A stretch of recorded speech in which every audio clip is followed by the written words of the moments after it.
Another topic I want to talk about is the key pitfalls, right? What should you not do? What are some of the mistakes, uh, early stage, that people often make in partnerships? I think first and foremost is what I refer to a lot are knee-jerk reactions. If there's a particular single deal and the deal can't be won, and the sales team says, we really need an integration with this company in order to win the deal. Sometimes, if you look at it myopically, and if the deal's large enough, it may make a lot of sense. But typically, you will see across the board, customers have different technology stacks, they have different solutions that come together in order to solve what the problems that they're trying to solve for their customers.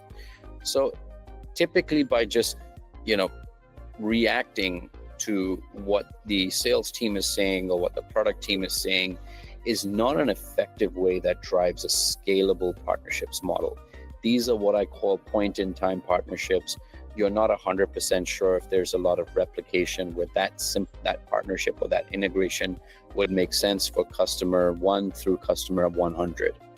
And so it's really important to always take a step back, no matter how much the noise is in the beginning and folks banging on the table saying, we absolutely need this partnership, is to really take a step back and assess where the puck is going, right? Are these really relevant, long-term value-driven partnerships that will make a meaningful impact in the future? And why I say this is because for any partnership to be successful, it takes 6 months just to launch. From the day you start the conversations to downloading the SDK, for the engineers to review it, then to develop that integration, all of that takes time. Then you get listed, then you train their sales and their sales teams, you train your own sales teams. It actually takes a meaningful amount of time before that actually comes to fruition. So it's always important to listen to the noise, hear the feedback, but always take a step back and understand what will really drive value. And there might be areas that you're missing, that you're not focusing on right now, but very soon that market may shift. Great example is agentic AI. Now you see all organizations scrambling to figure out their AI strategy, trying to incorporate ChatGPT. I have my opinions. I believe some of these may work. Many of these may not work, simply because of the reliability of LLM models at this point in the enterprise might be giving maybe not the right answers, maybe not at the accuracy level that you need right now. So while everybody is chasing, integrating AI, integrating ChatGPT, OpenAI, Claude, or any other AI solution that's out there, such as Gemini, it's all really requires taking a step back to understand what are you trying to solve for, and what might really truly benefit the organization versus just being able to say on a sales call, yes, we use AI. Because I think very soon customers are smart, they will catch on, they will understand, where the real value is coming from these LLMs being deployed within your solution. So the second item that I would say is focusing on not just making this all about price. Many times when we do partnerships, we want to win on price. There's many books, many solutions, such as the Challenger Sale methodology, that talk about, on really understanding the value. Price sometimes is not the main reason what will help you win a deal. So when I'm talking about a deal in this space, I'm talking about partnerships. So typically in a partnership, you give a rev share. Those rev share come under certain terms. Either the company is going to resell your product or solution or offering, which is great because now you have an army of an additional sales folks that will be positioning your solution and product in tandem with theirs to solve a larger problem. And one of the ways in which many organizations do this to become the partner of choice is by offering strong incentives, which typically result in bigger deductions, bigger rev shares, which is lower margin for your organization. But you have to think about it in terms of how much value you're helping the other organization win in terms of getting more customers as a result of having that partnership. So it's not always about price, but it's also really understanding that value.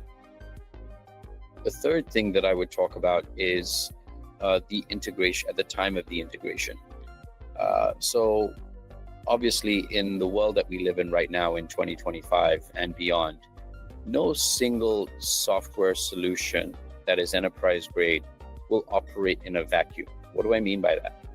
Your technology is going to interact with multiple, if not hundreds, of technology solutions, from authentication of security using multi-factor authentication or single sign-on, or it could be your solution is storing data in the AWS S3 bucket, right? You're going to have multiple different integration points. But when it comes to partnerships, it is really important to understand how the developers and how the product team are thinking of the integration. I call it CRUD: create, retrieve, update, delete. These are the basic standards on which two platforms come together and communicate. You're either creating a record inside someone else's solution, or you're retrieving information, or you're updating something that's already there, or you might be deleting something.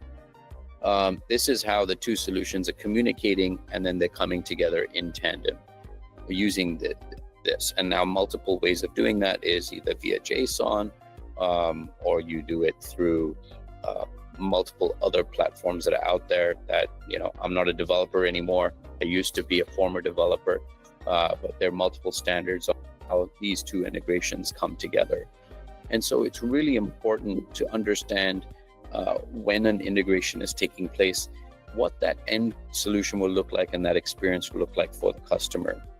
Much too often, I feel the partnerships team is disjointed from the actual product team who are going to take on that integration and determine how that integration takes place. I've been in situations where we've done those deals and actually integrated the products to only realize that the integration has limited to no value to the end customer. It did not drive incremental sales. It did not excite the end customer. And in some cases, because the integration might have been fabulous, the sales team was not incentivized to sell. That's where many pitfalls happen, and you might not realize the value of those partnerships. So always something to look at, and there's a lot more detail in how you go about doing and developing these partnerships. Please subscribe to the channel or reach out to me directly.